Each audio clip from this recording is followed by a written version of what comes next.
Tu kalau boleh kan, kalau boleh lah ya. Tapi saya ingat kalau kita by training again and again, repetition behavior, kita ulang dan ulang, insya-Allah memang boleh. Bila Bismillahirrahmanirrahim. Assalamualaikum warahmatullahi taala wabarakatuh dan salam sejahtera. Bertemu kembali kita dalam perkongsian slot yang kedua berkenaan dengan special untuk calon-calon temuduga IPG, temuduga online IPG 2020.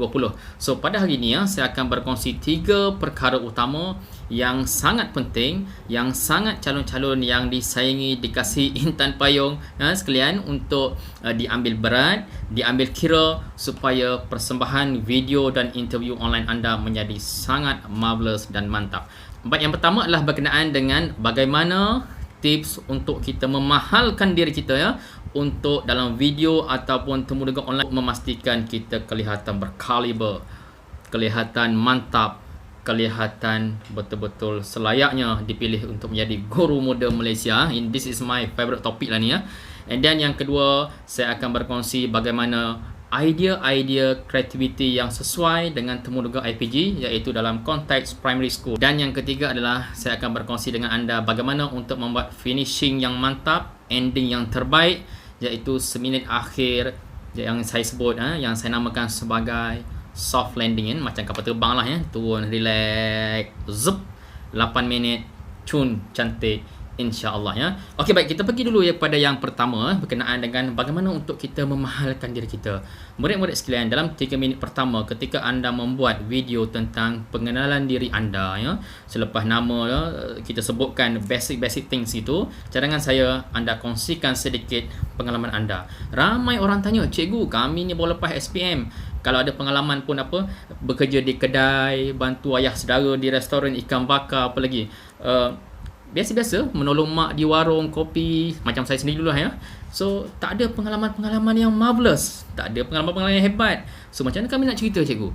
Nak pastikan dia kelihatan, kami ni kelihatan begitu layak dan boleh dipilih untuk menjadi calon ke IPG. Saya kongsikan dengan anda beberapa pengalaman yang saya lalui sendiri. Okey, begini kita menggunakan pengalaman kita sedia ada, yang kita lihat macam tak ada apa tu, yang biasa tu, sebenarnya dia sangat power. Sebagai contoh, saya dulu pernah bekerja sebagai menoreh getah di kampung lah, di Kelantan, menoreh getah. Jadi pagi-pagi kita menoreh getah. Okey, orang melihat menoreh getah pengalaman biasa, tetapi saya buat elaboration, huraian dan temuduga, dan setelah kongsi dengan ramai orang dan sukses alhamdulillah, iaitu macam mana kita elaborate kerja menoreh getah itu dalam bentuk yang spesifik dan saintifik. Sebagai contoh, saya menghuraikan kenapa penoreh getah keluar pada awal pagi. Kenapa tak menoreh getah pukul 9 pagi, 10 pagi? Tidak, mereka keluar awal, lepas solat subuh, selesai, breakfast cepat-cepat, dan kadang-kadang breakfast dalam kebun getah. Sebab apa?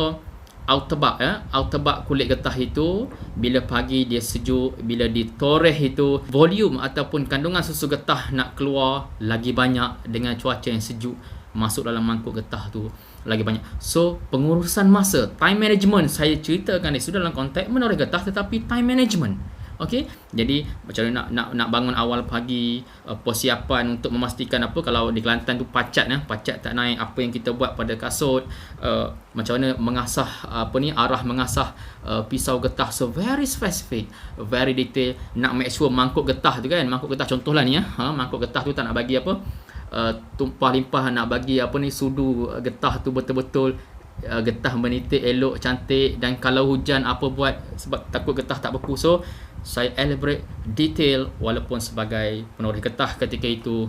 Alhamdulillah berjaya menarik perhatian interviewer dan dia pilih kita. Okey, contoh yang kedua adalah saya cerita tentang pengalaman saya bekerja dulu masa saya belajar di UPM dulu, UPM Serdang, Universiti Putra Malaysia. Saya bekerja part time di UPM di Bukit Expo sebagai tabur baja teh ayam di ladang kenaf, dan juga buat clearing, menebas semak samun dalam kebun kenaf tu lah. Aku kata bekerja sebagai biasa-biasa dalam kebun kenaf, apa pengalaman hebat sangat. So saya cerita struktur bagaimana kita ikut line batas tu kita tabur, dan jarak dengan umbi pokok contohnya umbi pokok tu tak boleh dekat sangat, nanti pokok tu mati kena chemical daripada fertilizer itu. So kita buat jarak, so komposisi baja secara kimia, and then jumlah nisbah baja, jarak, dengan saliran air dan arah pergerakan kita tabur baja tu nak menjimatkan masa macam mana. So kita cerita very detail susunan, bila timing waktu rehat, baja tu dalam keadaan macam mana, basah ke, kering ke, separa basah ke. So detail ya, detail. So walaupun anda lihat pengalaman anda itu biasa, dalam introduction itu masukkan sedikit, InsyaAllah anda kelihatan sangat power berkaliber. Tapi kita buat betul lah ya. Okey, yang ketiga contoh saya nak kongsikan di sini adalah dulu saya bekerja sebagai bantu mak saya buat kuih donat di warung. Baik. Buat kuih donat apa sangat? Biasa sangat. Tetapi tuan-tuan adik-adik yang saya kasih sekalian, apa saya cerita adalah bagaimana menggunakan ibu roti Mauripan tu, nak memastikan donat tu kembang cantik elok ya. Kita nak bancuh ibu roti Mauripan tu dengan air yang suhu sangat panas ke, suam ke, sejuk ke, atau suam-suam sejuk sejuk campur panas ke, macam mana, dan berapa bilangan air dengan komposisi Mauripan itu. So waktu bila nak bancuh adakah selepas-lepas kacau tu Mauripan tu terus bancuh ataupun biar dulu. So dough itu nak bagi naik berapa minit.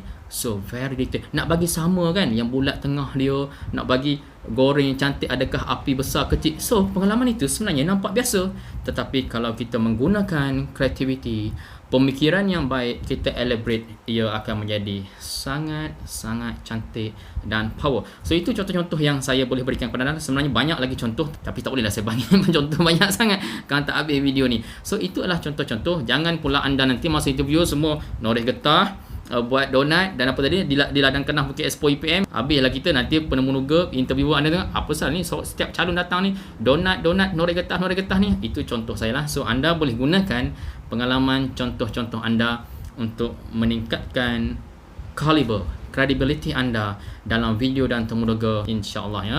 Insya-Allah anda akan dapat buat persembahan yang terbaik. So training, jangan risau. Okey, berkenaan yang perkongsian kedua iaitu idea kreativiti yang sesuai dengan nak pergi temuduga online IPG dan juga penghasilan video ialah ya, setelah video saya yang pertama yang saya kongsikan dengan anda pada kemarin. So ramai yang PM saya tanya, ada yang parent call saya. Alhamdulillah ya, mereka begitu begitu teruja, begitu rasa bersemangat untuk memastikan anak-anak mereka ini layak dan mendapat tempat di IPG. Baik, apa yang saya boleh kongsikan ni secara umum ya, saya nak jawab setiap subjek itu mungkin ambil masanya agak lama ya.